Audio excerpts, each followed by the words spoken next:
Hello, my name is Veronica Maynard, and today I am doing my informative speech presentation on the day my daughter was born.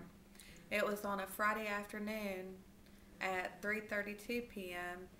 when, on June the 28th, 2002, after many hours of pain, here comes the most beautiful girl I'd ever laid my eyes on. It all started around noon on the 27th of June 2002, the most inconsistent labor pains. I had contacted the doctor's office and they informed me that I must wait until my contractions were consistently 5 minutes apart. So I did. I thought of ways to help the contraction pains come on a little stronger because I knew I was already a week behind on my on delivering this beautiful baby girl. So I went to work out that day to get my mind off of the contractions. So I went and just dwell on it. I went to work out for about an hour and a half to 2 hours that day. And then I went for a long walk about a mile after I worked out. This helped the contractions come on a little bit stronger. After that, I come back home and asked my mother if she would like to go to get a pedicure, and we did. We went to the pedicure salon and got a pedicure, and I felt the contractions coming on a little bit stronger at that point. And my feet looked beautiful, and I felt great afterwards, but those contractions were making me think, that I was about ready to go to the hospital. But they were not consistent. They were between 5, 8, 12, 15 minutes. They were jumping around. So after that, I thought, well, I'll just go see a movie. I tried to do several activities throughout the day to kind of get my mind off the contractions, but to also help them come along a little bit stronger.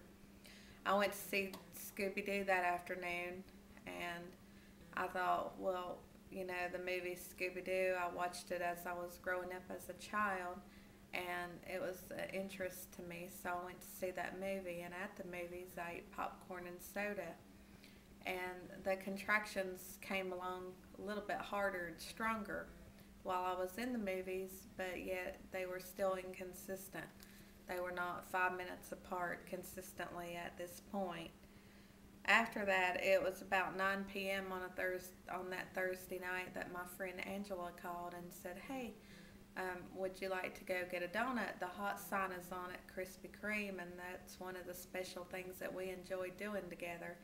So I asked my mom and son if they would like to ride with me to go get a donut, and we did. And Krispy Kreme was located about 30 minutes from our house, so we drove up to Krispy Kreme and waited about 15 minutes in line because that night it was rather crowded in there. And we sat down and had our donut, and in between bites, I was having contractions. They were coming on a little bit stronger.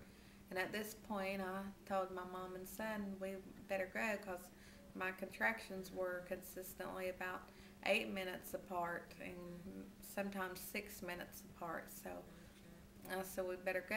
I had a 30-minute drive on the way back home.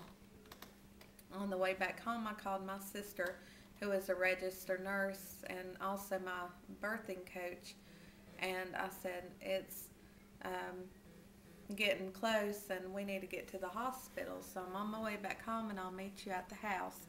When we got to the house, I gathered up my belongings, and she was already there to meet me, and we got in a car and left to the hospital. We got to the hospital about 11:30 that night, and they admitted me immediately because my contractions at this point were 5 and 4 minutes apart. So they checked me for dilation, and I was only 1 centimeter dilated, but that was not enough. I had to be dilated 10 centimeters in order to deliver this baby. So the doctor arrived. I saw a group of OBGYN physicians, about 7 of them, so I was unsure about who was going to be my delivery doctor. So the first doctor that came in was a little Chinese petite lady. She was real cute and had a wonderful personality. And she checked me, and she said that my dilation was still only 1 centimeter, so she would encourage me to get up and walk. So me and my sister walked up and down the hallways of the hospital, back and forth for hours. Then the nurse came and she said, "Would you like to sit in a rocking chair?" But the only relief I had was walking and kind of bending over through my contractions and breathing with it. And at this point, they couldn't give me any medication because it wasn't helpful to me. They said it would wear off. So actually, I had to wait until about 6 o'clock a.m. that morning when the second doctor came in and checked me, and he said, "You're only 2 centimeters dilated." So the dilation was really, really slow. And finally, in between that time, in between 6 and 8, the anesthesiologist came in and gave me an injection, and then it wore off after about an hour. And another anesthesiologist came in and gave me another injection, and that held me over. And finally, I got to go to sleep. So after I went to sleep, in the meantime, I had phone calls from friends and family. Friends and family coming in. My dad dropped my mom off at the hospital so my mom could be with me. And then around 3:32 p.m., my daughter was born. She was a healthy baby girl. I named her Kaylee, and she weighed 6 pounds 6 ounces and was 18.5 inches long. They cleaned her all up and gave her to me, and she was the most beautiful little girl I've ever laid my eyes on. And this concludes my speech presentation. I appreciate it. Thank you.